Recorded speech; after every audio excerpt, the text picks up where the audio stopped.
Where Maharashtra Home Department ordered to form SIT in the case of issuing birth certificates to Bangladeshis and Rohingyas in Malegaon. I am now joined by my colleague Vivek Gupta on this. विवेक, क्या angle है जो investigate करेगी SIT? क्योंकि पिछले हफ्ते ही जब हम आपसे बात कर रहे थे तो तब भी कुछ लोगों बांग्लादेशीज को यहाँ पे अरेस्ट किया गया था महाराष्ट्र में। सो अब क्या एंगल है जो इन्वेस्टिगेट होगा?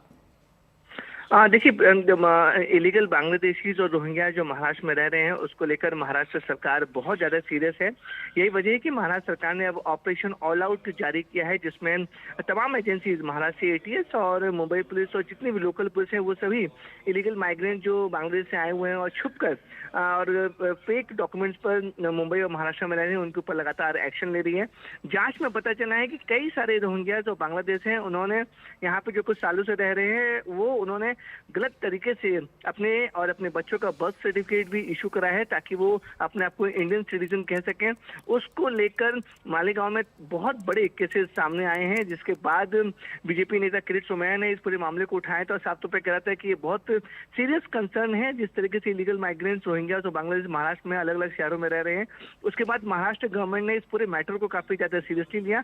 अब मालेगांव में जो भी फेक बर्थ सर्टिफिकेट मिल रहे हैं उनके ऊपर एसआईटी यानी कि स्पेशल इन्वेस्टिगेटिंग टीम बनाई गई है, जिसको एक आईजी लेवल के ऑफिसर पूरा इन्वेस्टिगेट करेंगे। साथ ही साथ ये जांच करेंगे कि आखिरकार ये जो रोहिंग्या जो बांग्लादेश है उनका रूट क्या है, किस वजह से वो लोग मालेगांव में बड़ी तादाद में रह रहे थे और किसकी मदद से वो बर्थ सर्टिफिकेट वहां पे बन रहा था और इतना बड़ा स्कैम होने के बाद कौन कौन लोग इन्वॉल्व हैं। इसको लेकर अब महाराष्ट्र गवर्नमेंट ने एसआईटी बनाई है और जांच शुरू कर दी है।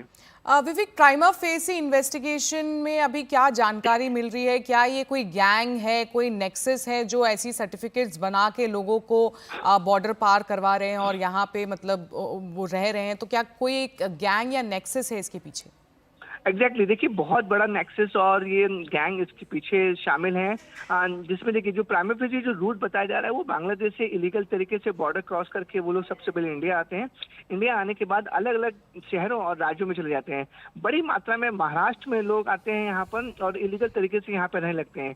एजेंट के थ्रू वो लोग सबसे पहले फेक आधार कार्ड बनवाते हैं। जैसे ही उनका फेक आधार कार्ड बन जाता है, एक इंडियन डॉक्यूमेंट उनके हाथ में आ जाता है, उस फेक आधार कार्ड के बाद वो बाकी के डॉक्यूमेंट्स को बनाने की कोशिश करते हैं। फॉर एग्जांपल उनके पासपोर्ट हुए, फिर पैन कार्ड हुए और फिर ये बर्थ सर्टिफिकेट हुए, उसके आधार पर ये सारे फेक डॉक्यूमेंट बनाना शुरू करते हैं। तो जो मेजर स्कैम शुरू होता है वो आधार कार्ड से शुरू होता है। आधार कार्ड की वजह से ही लोग दूसरे डॉक्यूमेंट बनाने में कामयाब हो जाते हैं। यही वजह है कि महाराष्ट्र एटीएस, मुंबई पुलिस और तमाम महाराष्ट्र पुलिस पूरी कोशिश कर रही है कि जो एजेंट इनको हेल्प कर रहे हैं, इनके फेक डॉक्यूमेंट्स बना रहे हैं, उनको भी धरपकड़ शुरू जाए, उनको भी गिरफ्तार किया जाए। लेकिन मेनली फोकस अभी महाराष्ट्र पुलिस और महाराष्ट्र सरकार का इलीगल माइग्रेंट्स, खासकर जो बांग्लादेशी या रोहिंग्यास में है उनके ऊपर ये कार्रवाई करें, उनको पकड़े, इसलिए वो चल रहा है। आपको बताना चाहेंगे महाराष्ट्र एटीएस ने लगभग 15 दिनों में 60 से ज्यादा बांग्लादेशी को गिरफ्तार किया है। गिरफ्तार करने के बाद उनको लोकल पुलिस अथॉरिटी को दिया गया है।